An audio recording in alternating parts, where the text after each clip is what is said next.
Commander Zethkar of the Valonian Third Fleet had seen war across 17 star systems. His chitinous exoskeleton bore the scars of plasma burns from the siege of Kepler Prime, and his 4 eyes had witnessed the complete annihilation of the Christek Armada at Proxima 7. In his 300 years of military service, he believed he had seen every form of warfare the galaxy could produce. He was wrong. Standing on the bridge of his flagship, the Eternal Dominion, Zethkar watched the tactical display with growing confusion. The human fleet had just dropped out of hyperspace at the edge of the Arcturus system, exactly where his intelligence reports had predicted they would. Everything was proceeding according to plan. The humans were walking straight into his trap. The Valonian commander had positioned his forces perfectly. 600 warships arranged in a crescent formation, ready to envelope the human fleet the moment they advanced toward the contested planet below. Advanced plasma cannons charged and ready. Shield generators at maximum capacity. Every tactical advantage belonged to the Valorians. "Sir, the human fleet is holding position at the jump point," reported his tactical officer, Lieutenant Vexen Ale. "They appear to be scanning us."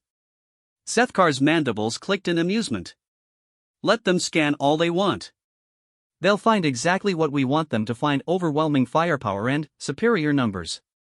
"How many ships do they have?" 143 vessels, sir. Mostly cruisers and destroyers. A few larger ships we haven't identified yet." The numbers were laughable. 600 against 143. Even accounting for the humans' supposed tactical innovations, the mathematics of warfare were clear. Mass and firepower would decide this battle, just as they always had. "Open a channel to the human fleet," Zethkar commanded. "Let's see if we can convince them to surrender before we have to obliterate them." The main screen flickered to life, revealing a human face. The creature was smaller than Zethkar had expected, with pale skin and those unsettling forward-facing eyes that marked them as predators. The human wore a simple gray uniform with minimal decoration. "I am Admiral Saracen of the Terran Defense Fleet," the human said, her voice calm and steady. "You are in violation of the Arcturus Accords. Withdraw your forces immediately." Zethkar's laughter reverberated through the bridge. "Admiral Chen, I am Commander Zethkar of the Valonian Empire. You are outnumbered 4-1, outgunned, and completely surrounded. I suggest you consider the wisdom of retreat." The human's expression didn't change. "Commander, this is your final warning. Withdraw your forces, or we will remove them." "Remove them?" Zethkar's amusement grew. "Admiral, perhaps your scanners are malfunctioning. You have 143 ships. I have 600. Your mathematics seem impaired." Admiral Chen smiled, and something about that expression made Zethkar's combat instincts stir uneasily. "Commander, I think there's something you should know about human mathematics. We don't count ships." "Then, what do you count?" "Possibilities." The transmission ended. For a moment, the bridge was silent except for the humming of various ship systems. Then, Lieutenant Vexenal's voice cut through the quiet, uncertainty creeping into his tone. "Sir, the human ships they're doing something strange." Zethkar turned to the tactical display. The human fleet had broken into smaller groups, each moving in seemingly random directions. Some ships accelerated toward his left flank, others toward his right. A group of vessels had actually started moving away from the battle entirely. It made no tactical sense. "Are they retreating?" asked his communications officer. "No," Vexenal replied, studying his instruments. "At least, not all of them." "Sir, I'm reading massive power buildups from their larger vessels. They appear to be charging some kind of weapon system." "All ships, prepare for engagement," Zethkar ordered. "Target the largest human vessels first. Whatever they're planning, we'll crush it with superior firepower." The Valonian fleet began to reposition, bringing their main guns to bear on the scattered human forces. It should have been a simple matter of tracking down the individual groups and destroying them one by one. Basic pack hunting tactics that had served the galaxy's militaries for millennia. That's when the first human ship simply vanished. Not destroyed, vanished. One moment it was there on the tactical display, a solid contact moving toward his right flank. The next moment, it was gone. No explosion, no debris field, no energy signature. Just gone. Technical malfunction? Zethkar demanded. No sir, sensors are functioning normally. The ship it's not there anymore. Then, another ship disappeared. Then, 3 more. Within minutes, nearly a quarter of the human fleet had vanished from his sensors entirely. Sir! Vexenael's voice was now edged with panic. I'm detecting massive gravitational anomalies throughout the system. Something is manipulating local spacetime on a scale I've never seen. Zethkar felt his confidence beginning to crack. In all his years of warfare, ships didn't just disappear. Physics didn't allow for it. The universe had rules, and those rules had governed every battle he'd ever fought. Maintain formation, he ordered, his voice firm despite his growing unease. Whatever trick they're employing, it's just a distraction. We still have overwhelming numerical superiority. That's when his sensors detected something impossible. Human ships began appearing behind his formation. Not arriving from hyperspace, appearing. Materializing out of empty space as if they had been folded out of another dimension entirely. Worse, they weren't the same ships that had disappeared. These vessels were different, larger, bristling with weapon systems that defied classification. Sir, we're detecting 47 new contacts. They appear to be inside our formation perimeter. Zethkar's 4 eyes widened as he processed the implications. The humans hadn't brought one fleet. They had brought multiple fleets, somehow hidden from his sensors until the exact moment they chose to reveal themselves. How is this possible? He whispered. His answer came in the form of Admiral Chen's voice, broadcast across all Valonian frequencies. Commander Zethkar, you asked about human mathematics. Let me explain. You see, when humans go to war, we don't just plan for the battle we're fighting. We plan for every battle we might have to fight. On the tactical display, more human ships continued to materialize. They appeared above his formation, below it, at vectors that should have been impossible to achieve without being detected during approach. Within minutes, his 600 ships found themselves surrounded by over 800 human vessels. You counted ships, Commander. We counted variables. Time, space, probability, and quantum possibility.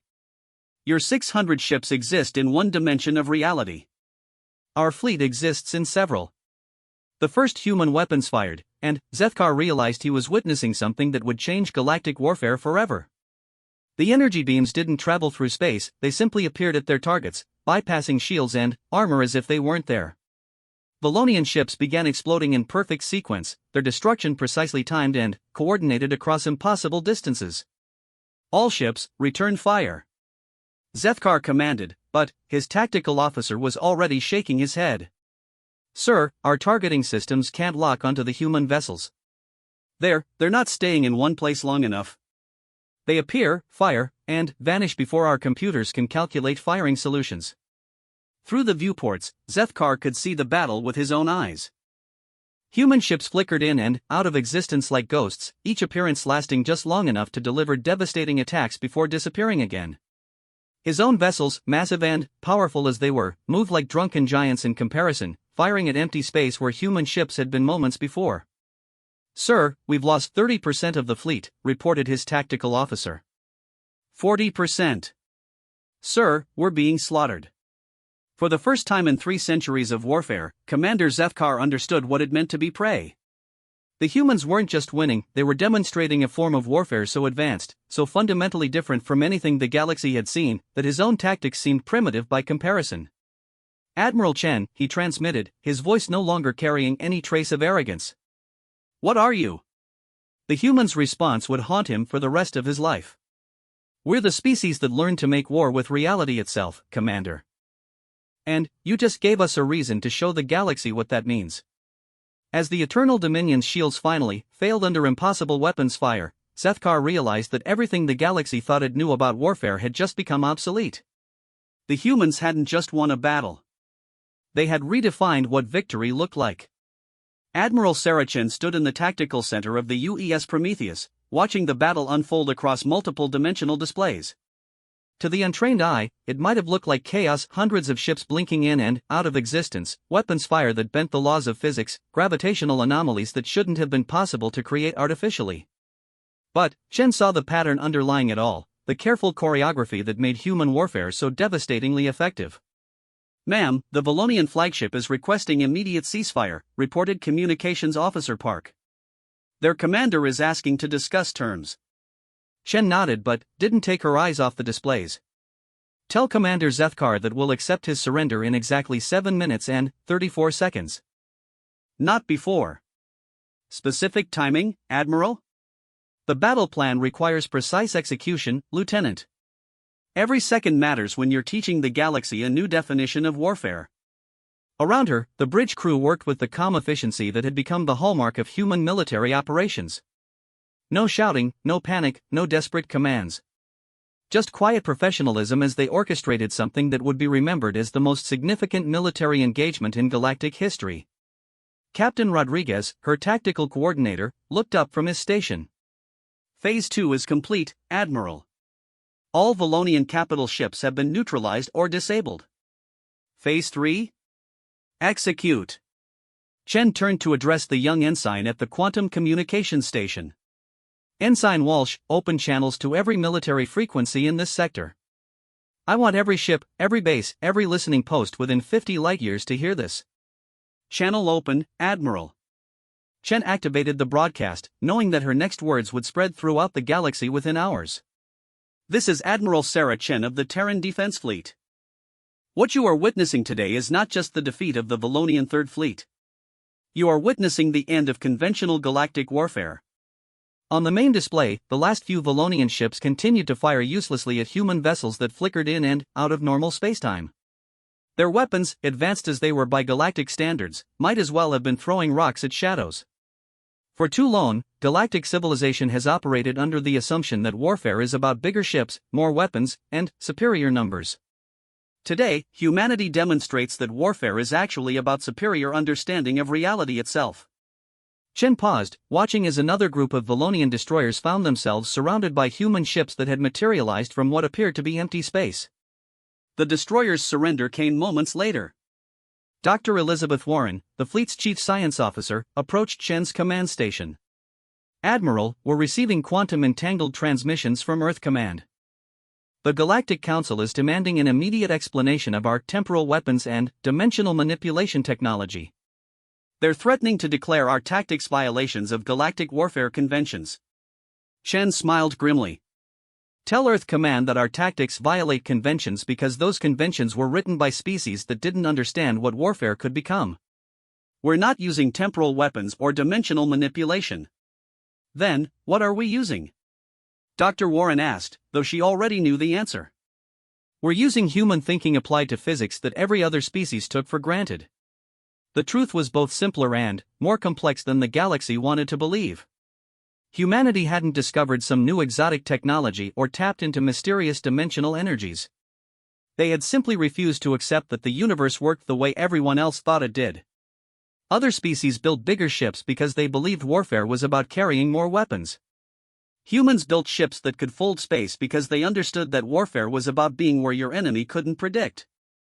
Other species developed stronger shields because they believed defense was about absorbing energy. Humans developed quantum displacement fields because they understood that the best defense was not being there when the attack arrived.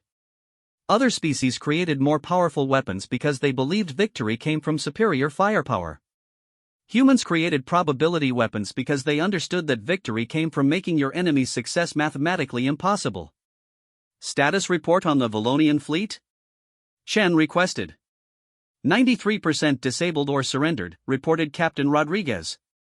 Remaining 7% are requesting permission to evacuate their crews to escape pods. No casualties on our side. That last point was crucial. The complete absence of human casualties wasn't luck or superior technology, it was the inevitable result of fighting a war in ways that made retaliation impossible.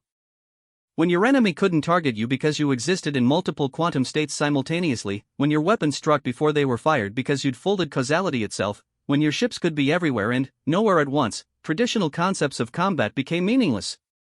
"Admiral," Communications Officer Park announced, "I'm receiving a priority transmission from the Galactic Council emergency session. They're asking if humanity would be willing to attend an emergency session to discuss galactic security implications." Chen laughed, a sound that carried no humor. tell the council that we'll be happy to attend. All of us. Simultaneously. From multiple locations. They'll understand what that means soon enough. The Battle of Arcturus was ending, but Chen knew it was really just the beginning. Word of this engagement would spread throughout the galaxy within days. Every major power would be reassessing their military capabilities, their strategic doctrines, their understanding of what was possible in warfare. Some would attempt to copy human tactics. They would fail, because they would approach the problem with non-human thinking. They would try to build technology that could replicate human results, not understanding that human warfare wasn't about technology at all. It was about a fundamental difference in how humans perceived reality. Dr. Warren, Chen said, I want you to prepare a complete technical briefing for the Galactic Council. Nothing classified, just basic physics. Show them exactly how we achieved what we achieved today. Admiral, if we reveal our methods, we reveal nothing they couldn't figure out themselves if they thought like us. That's the point. They can't think like us. They can observe our methods, analyze our technology, even reverse engineer our equipment. But they can't replicate the mindset that makes it all work. Through the viewports, Chen could see the remnants of the Valonian fleet hanging motionless in space, their crews probably still trying to understand what had happened to them. In a few hours, they would be released, their ships repaired by human engineering crews and sent home with a message for their government. The message would be simple: humanity was no longer just another species competing for resources and territory in the galaxy. They had become something new, something that operated by rules the rest of the galaxy couldn't comprehend. Ma'am, Ensign Walsh reported, I'm detecting incoming transmissions from 17 different species military commands. They're all asking the same question. Which is? They want to know if humanity is accepting alliance requests. Chen looked at the tactical display one more time. Where moments before there had been a massive space battle, there was now only empty space and floating debris. The human fleet had already begun the process of folding back into quantum superposition, existing in multiple states simultaneously until they were needed elsewhere. Tell them, Chen said quietly, that humanity is not looking for allies. We're looking for species mature enough to understand that the age of conquest is over. Anyone who can make that adjustment is welcome to join us in building something better. Anyone who can't. She gestured toward the disabled Valonian ships. Anyone who can't will find themselves having conversations like the one Commander Zethkar is about to have with his superiors. As the UES Prometheus began its transition into quantum-fold space, Chen knew that everything would be different now. The galaxy had just learned that there were worse things than being conquered. There was being made obsolete. High Counselor Vorthak of the Zephyrian Empire had ruled over 47 star systems for nearly 2 centuries. His species had dominated galactic politics through a combination of superior technology, ruthless efficiency, and an unwavering belief in their own supremacy. The Zephyrians had crushed rebellions, conquered primitive civilizations, and maintained order through strength for longer than most species had existed. Now he sat in the emergency session of the Galactic Council, watching footage from the Battle of Arcturus, and, for the first time in his long life, he felt something he had never experienced before: genuine fear. Replay the sequence again, demanded General Krathos of the Hegemony Defense Force. I still don't understand how they achieved simultaneous presence at multiple coordinates. The holographic display in the center of the council chamber showed the battle from 17 different angles, captured by long-range sensors from various species observation posts. Every replay made it more clear that what they had witnessed wasn't just a military defeat, it was a fundamental impossibility. The human ships appear to violate basic causality, reported Dr. Nexus, the Council's chief science advisor. They fire weapons that strike their targets before the energy leaves the barrel. They move through space without traveling through the intervening distance. They exist in multiple locations simultaneously without any detectable quantum signatures that would explain the phenomenon. Ambassador Thylex of the Crystalline Confederacy leaned forward, his translucent form shimmering with agitation. Our physicists have been analyzing the sensor data for 3 days. Their conclusion is that the humans have either discovered entirely new laws of physics, or they have found ways to manipulate reality that our understanding of the universe cannot account for. Vorthak studied the data streams flowing across his personal display. The Valonian Third Fleet had been one of the most powerful military formations in the galaxy. 600 state-of-the-art warships, commanded by experienced officers, equipped with weapons that could shatter planets. They had been reduced to floating scrap metal in less than 20 minutes by a human force that was outnumbered 4-1. What are our intelligence services reporting about human technology? Vorthak asked. General Krathos activated his own display. That's the most disturbing part. Our agents have been monitoring human space for decades. We have detailed scans of their ships, their weapons, their industrial capacity. Based on everything we know, they shouldn't be capable of what we witnessed at Arcturus. Then, our intelligence is incomplete, suggested Counselor Yethra of the Psionic Collective. No, Krathos replied grimly. Our intelligence is accurate. The human ships at Arcturus were using the same technology we've been observing for years. Same hull designs, same energy signatures, same quantum resonance patterns. They're not hiding advanced technology from us. They're doing impossible things with ordinary technology. The implications of that statement settled over the council chamber like a fog. If the humans could achieve these results with technology that every other species considered primitive, then, the problem wasn't technological at all. Ambassador Thylex's form flickered with nervous energy. Our xenopsychology experts have a theory. They believe that human consciousness interacts with reality in ways that no other known species can replicate. The humans may not be manipulating technology at all.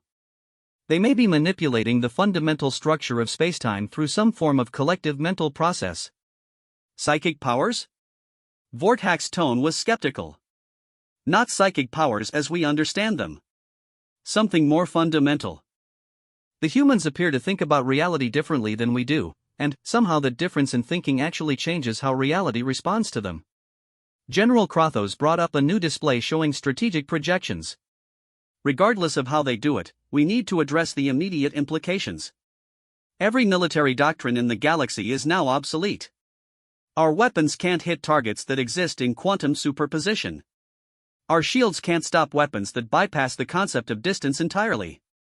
Our tactical computers can't calculate solutions for enemies that exist in multiple locations simultaneously. The chamber fell silent as the council members contemplated what that meant. For millennia, galactic civilization had operated under certain assumptions about warfare. Ships moved through space at predictable speeds. Weapons fired along ballistic trajectories. Battles were won through superior firepower, better tactics, and overwhelming numbers. Humans had just demonstrated that all of those assumptions were wrong. What about the Terran Defense Fleet's offer to attend this session? Asked Counselor Yethra. Vorthak checked his chronometer. They should be arriving momentarily. As if summoned by his words, the chamber's main display activated, showing an empty section of space near the council station. Then, without any detectable energy signatures or spatial distortions, 3 human ships simply appeared.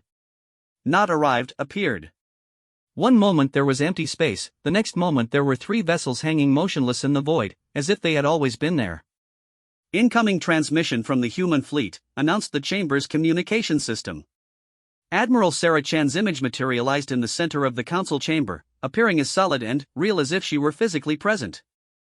High Counselor Vorthak, members of the Galactic Council. Thank you for inviting us to this discussion. I am Admiral Chen, representing the Terran Defense Fleet and the human species. Vorthak studied the human carefully.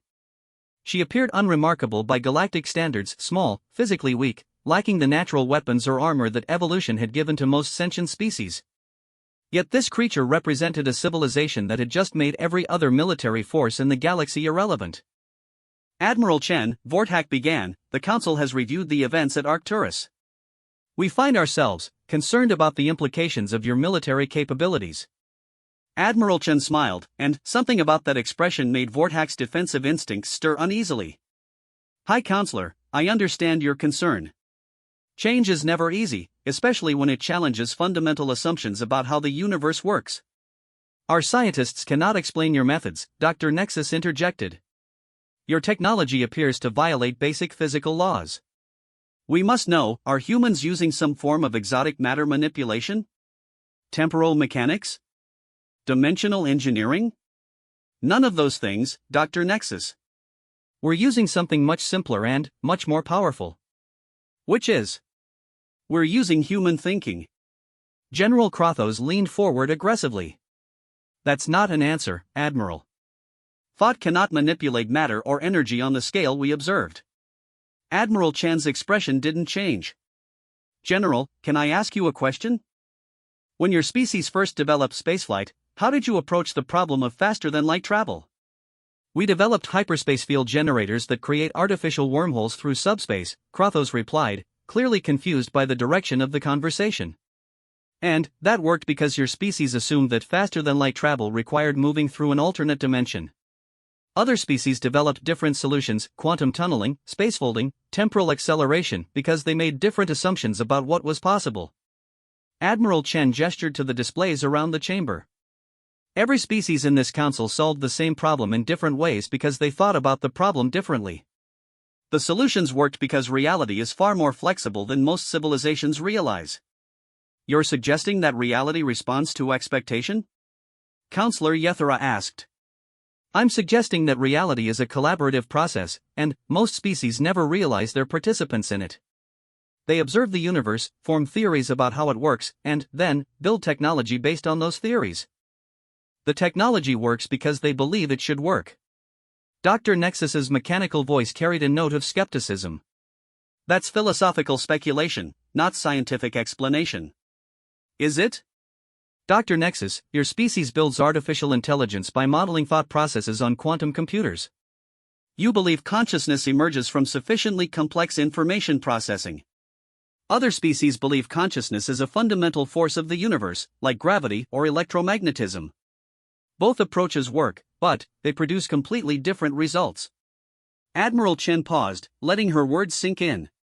Humans don't build technology to manipulate reality. We build technology that collaborates with reality. We don't force the universe to obey our will. We negotiate with it.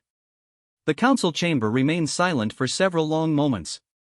Finally, High Counselor Vorthak spoke. Admiral, if what you're suggesting is true, then you're describing a form of warfare that no other species can compete with. That's correct. The simple, matter-of-fact way she said it sent a chill through every member of the council. What does humanity want? Vorthak asked. Admiral Chen's smile returned. The same thing we've always wanted, High Counselor. Peace, prosperity, and the freedom to explore the universe. But we want it for everyone, not just ourselves. And if other species refuse to accept this new paradigm? Then they'll discover that the universe has very little patience for civilizations that refuse to grow. As Admiral Chen's image faded, leaving the council to contemplate humanity's ultimatum, Vorthak realized that the galaxy was about to change in ways that no one could predict. And there was absolutely nothing anyone could do to stop it. 3 months after the Battle of Arcturus, the galaxy had become a very different place. Fleet Admiral Marcus Webb stood in the observation deck of the UES Constitution, watching the construction of humanity's first galactic cooperation hub in the Centauri system. The massive station took shape through methods that would have seemed like magic to previous generations, human engineers working alongside reality itself to create something that existed in perfect harmony with the underlying structure of spacetime. Admiral, Captain Lisa Rodriguez approached from behind, her voice carrying a mixture of concern and fascination.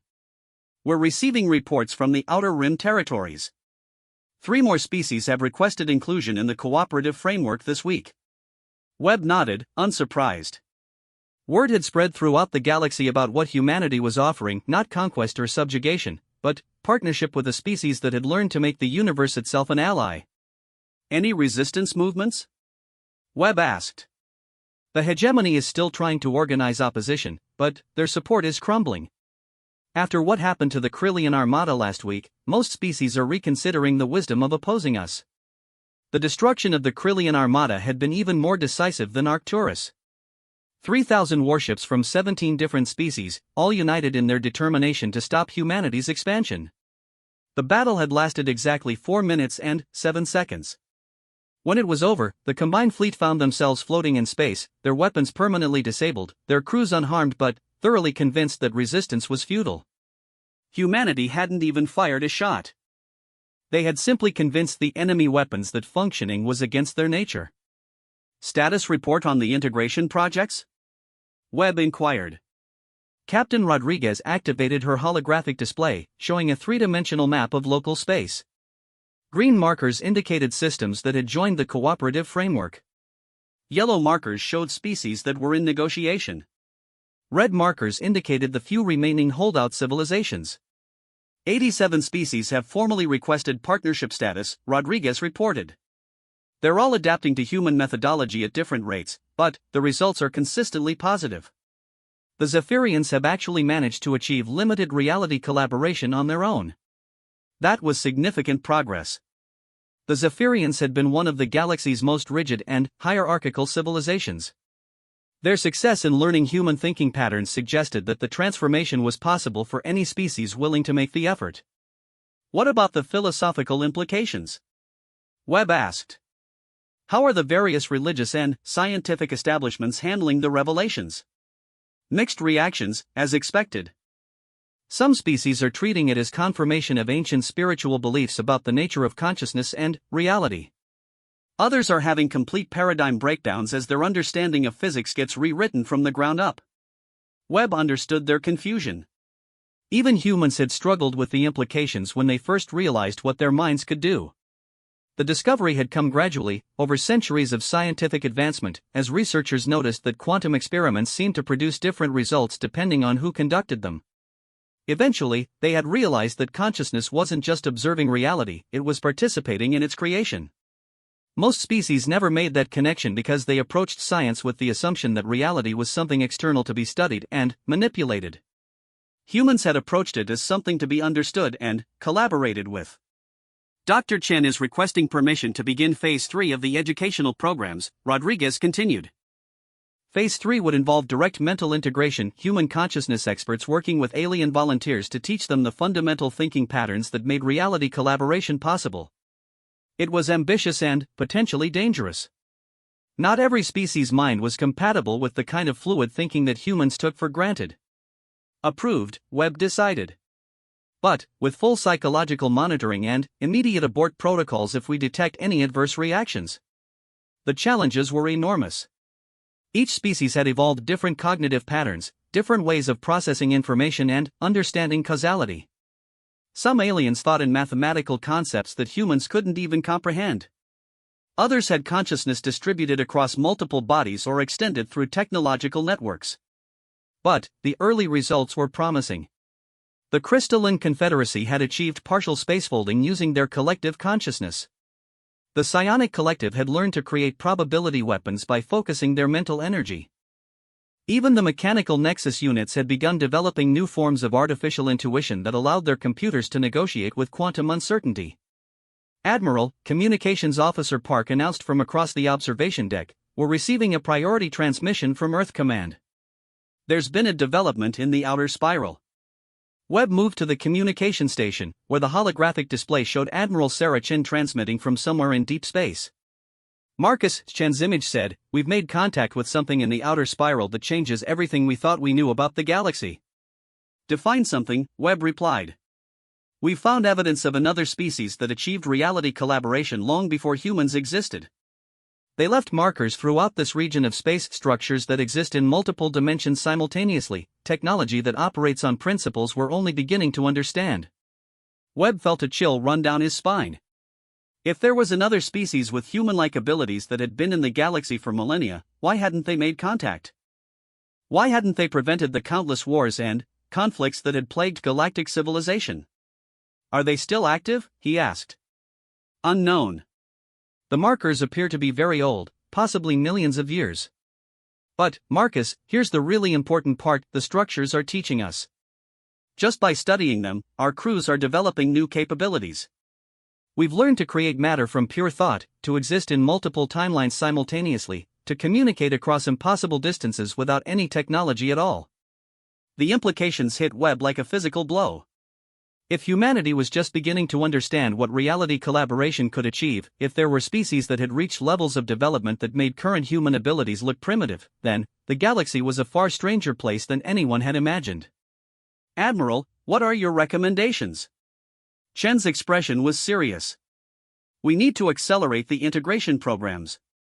Whatever happened to the species that built these markers, we need to make sure the galaxy is ready for whatever comes next. The universe is bigger and more dangerous than we realized." "More dangerous than us?" "Much more dangerous than us, Marcus. We've been thinking of ourselves as the apex of galactic development because we learned to manipulate reality on a small scale. But, out here, we're finding evidence of civilizations that didn't just manipulate reality, they rewrote the fundamental laws that govern how existence itself functions. Webb stared at the transmission, trying to process what Chen was telling him. Humanity had achieved what seemed like impossible power, the ability to make the universe respond to their will through pure thought and understanding. But, apparently, they were still children playing with forces that other species had mastered eons ago. What happened to them? Webb asked. That's what we're trying to find out. But, Marcus, I have a theory. I think they didn't disappear. I think they evolved beyond physical existence entirely. The markers aren't just teaching tools, they're breadcrumbs, left behind to guide younger species toward the same transformation. You're suggesting they're still here? I'm suggesting they became something that transcends our ability to perceive them. And, they're waiting for the galaxy to catch up. The transmission ended, leaving Webb to contemplate the staggering implications. Humanity's rapid expansion across the galaxy, their seemingly miraculous abilities, their success in teaching other species to collaborate with reality, it was all part of a larger pattern, a progression toward something that previous civilizations had achieved long ago. As he watched the construction crews working on the cooperation hub, using thought and will to shape matter and energy into impossible configurations, Webb realized that humanity's greatest achievements were just the beginning. The real transformation of the galaxy had not yet begun. 5 years after the first human.